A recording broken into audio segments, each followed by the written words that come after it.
Hello, everybody. How are you doing today? My name is Tony Rizano, and this is another episode of the world famous The University Love, the best podcast of 1, 2, 3 galaxies. But, ladies and gentlemen, you and I would just call this show Online Marketing Moves, and we are coming to you live today. Today is Friday, May the 31st, 2024.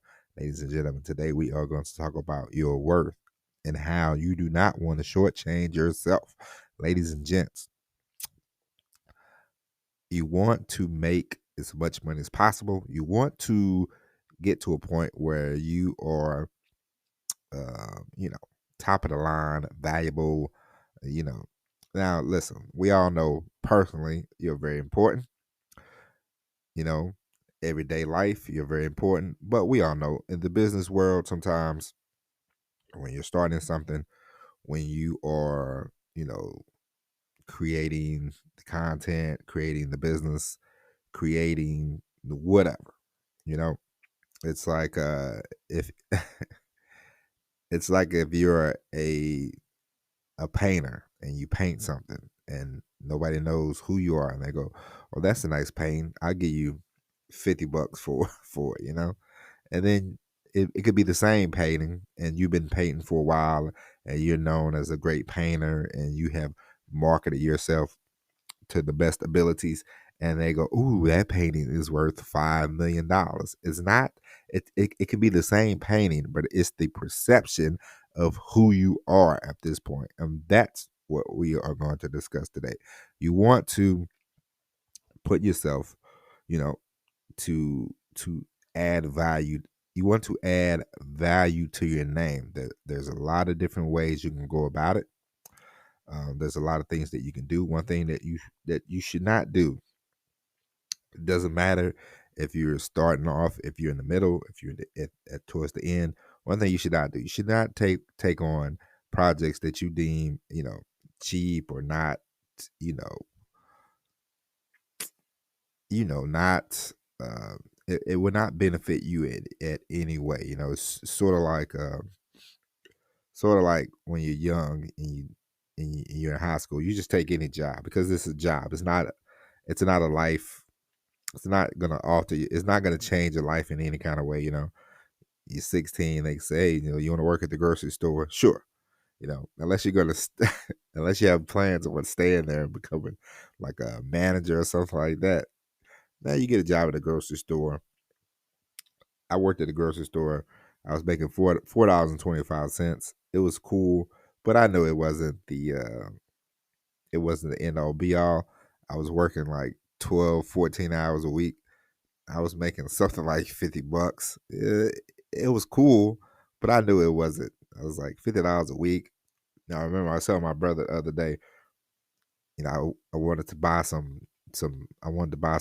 Jamal Massburn shoes, and it took me 2 weeks. I had to save up two paychecks just to buy those shoes. You know, you don't want you don't want to you don't want to be that you don't want to be down that road. Eventually, you want to get to the point where you do speaking engagements. It's a price. It's a good price. You want to be able to get to a point where, you know, consulting, that's a price. Anything with your name. You want to build a value in a name. You want to build value in your name. You want to build the most values possible because you do not want to have to settle for. You don't want to get to the point where you just like, I'll take any gig. If somebody's offering you a writing job and they go, we'll pay you a quarter a word. You don't want to get to that point. You want to get to the point where you say, somebody, if you want to do, let's say somebody wants you to write a story for them, or they want you to write a sales letter. And you say, yeah, that'll be 25,000, and they go, no problem. You want to get to that point. You don't want to be, sort of still scrounging around and hanging around, like Facebook groups and all that, asking a bunch of questions and not getting anywhere. You want to be adding value to your name every day, every chance you get. This is why you create content. The more content that you can create and the better and the more engagement, the value of your name, the perception will go up. It's sort of like we talked about this before. We can give you an example. When people think of different brands like BMW, Louis Vuitton, my wife was saying she wanted a Michael Kors purse or maybe a Louis Vuitton purse, something like that.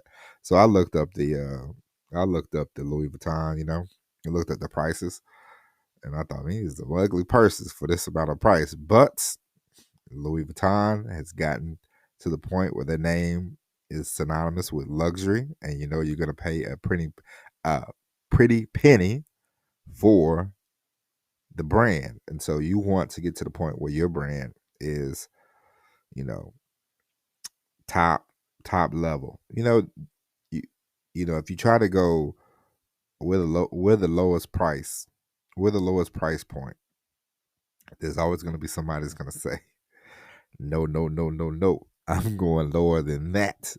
And I'll give you a great example of people lowballing so much that it's crazy now. In the trucking business, in the truck driving business,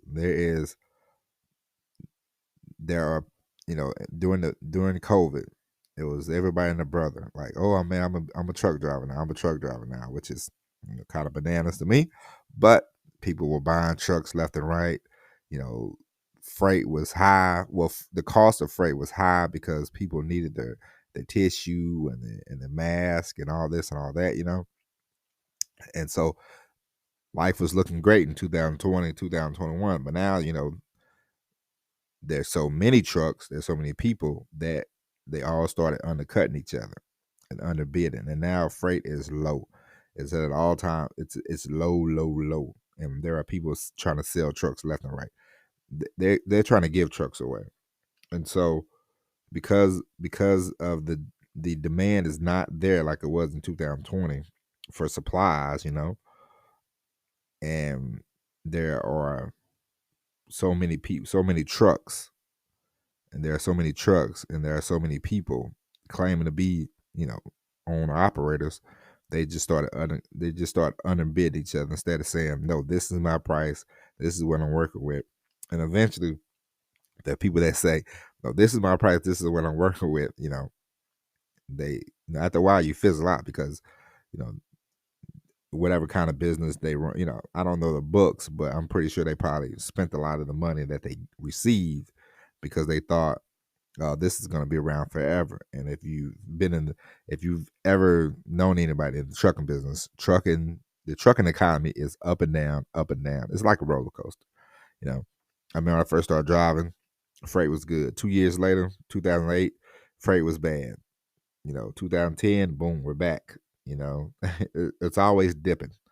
And so the thing that you want to do if you bought a truck, you want to say, no, I'm not taking just chicken feed. I want to work. You want to get to the point where you're working with a couple of different customers. And so you always have loads. You always have things going, and you can say, no, this is our price. We've been doing great with you. If you want to go to somebody else and they undercut you, they'll be back. Trust me, because the company that undercut them is probably not the greatest company in the world, and they're probably going to be late with their loads. And so to if you stick to your value, you stick to your brand, you say, no, we have been delivering loads for you for this amount of time. We have been delivering loads on time, all the time, safe. There's no, so you don't have to start undercutting. You say, hey, there's somebody going to work with you. You have built up, a name. And so you want to do that when it comes to the online marketing, when it comes to any business. You want to get to the point where you say, no, I am not working on cheap jobs. I was thinking about this during when I was looking at Upwork to get the freelance copywriting, more off the ground, and I was looking around, seeing people's different prices, and to start off, I said, okay, how how much an hour, I'm not gonna go 10, I'm not gonna go 5, And I'm like, because I've been doing this a while and I've written enough headlines and I've written enough, you know, descriptions and enough emails that I have confidence that, like, hey, here's my here's my resume. Here's my resume. This is what we're here's my resume. This is what I've done. This is what I built. I want to get paid X amount of dollars.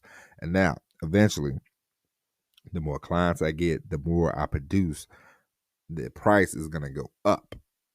You understand? So for right now, when I put in the price, it was definitely not the lowest. It wasn't the highest because I can't.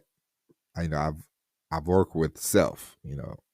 I haven't worked with a lot of people. I've worked with self, so I can't. I have results, and I'm confident in my results, and I can show them my results. I have results that I can show. But eventually, you work with one person, you work with two people, you start bringing in X amount of dollars. You bring in, a few million. You say, "Hey, I've brought in a lot of money." It's like you being an actor. It's like being an actor. Bradley Cooper, the Bradley Cooper that was in the Wedding Crashers, he probably was happy to get the money they gave him. Bradley Cooper today, he can command 20 million, 25 million. He says, hey, I've done these movies, Star is Born, I've done this one, I've done that one. We get Oscar nominations, we get, achievements, awards. So, it's the same for another actress I saw a preview of her movie, Emma Stone. It's like, all right, Emma Stone has won an Oscar. I think she won 2 Oscars maybe. And, before, I'm sure when she was doing movies in the 2010, 2011, probably like, hey, we're gonna give you this amount of money. She's like, okay. But now I'm pretty sure, her movies, they get achievements, they get awards, they bring in money. She can say, hey, 20 million, or I want a percentage, or she can call her own shots. And so you want to build up your value to where you're calling shots and you're commanding. You say a price, and they don't bat an eye. They go, okay. You say, hey, $50,000 for speaking engagement, and they go, okay. And they just, you know, you want to get to that level, and so you work at it. There are things you can do. You know, and when in the beginning, I know it's hard. And if somebody says, we'll give you $5 to speak, hey, if it's in your area, I wouldn't travel to Timbuktu. But if there's an opportunity for you to speak, and for you to get some knowledge, and it's right and it's near your house or in your area, I would do that. Okay, I'm not saying turn down, speaking jobs or writing jobs. Sometimes it's what you have to do if you want to get some practice, But I wouldn't, if it's a big project and you know that you should be getting paid, then definitely get paid. But if something like a 30-minute speaking engagement, or and it's around the corner from your house, you don't have to travel, I'd take it. Practice, you know. But if there's a big project, you don't want to feel like you're getting screwed. You understand what I'm saying? You don't want to be in a position where you're like, I can't believe I took this, and you're doing like 30 days worth of emails for $3. You don't want to have that feeling. Okay. And so there's gonna be a time where you're like, all right, I'm at this level, and I'm not taking less than XYZ. And when you get there, do not go under. Doesn't matter who they are, doesn't matter what they are. Say, hey, this is my price, match it. They will match it most of the time if you just stick to your guns. A lot of times where we fall flat is somebody goes, so what do you think you should make? And you go, whatever y'all paying. I've made that mistake before. And you don't want to do that. You don't want to cheapen yourself.